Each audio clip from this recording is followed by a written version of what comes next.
este foarte ambițios, nu dorește ajutor la niciun fel de aparat în sala de sport, are o tărie de fier, aș vrea să ne dea și nouă din ea, pentru că avem nevoie. Un exemplu pentru noi toți. Trebuie să-i luați exemplu așadar, să nu mai stați acolo să vă uitați, să faceți exact ceea ce face și el. Vine și profită de ocazia asta de a-l provoca pe Dan Corbi, Dan Maniclo Shopping Center.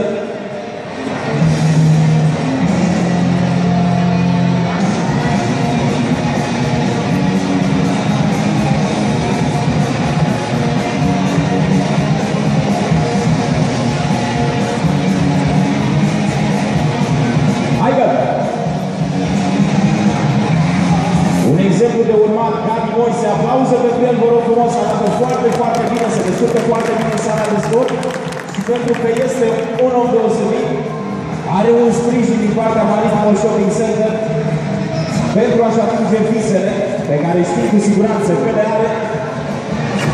Este un exemplu de urmat, ar trebui să fie mai mulți români de acest fel în țara noastră, cu un astfel de caracter, cu astfel de tărie. Și trecem și la mâna stângă.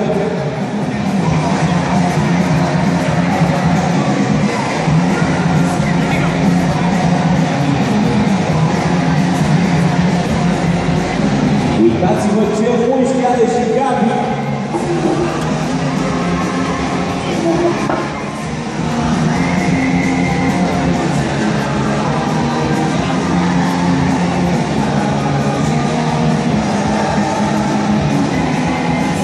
Se bate brațul stâng în acest moment. Braț care i-a adus viitor titlul de vicecampion mondial la Masters. Încă o dată aplauză pentru Gabi Moise. Felicitări, Gabi!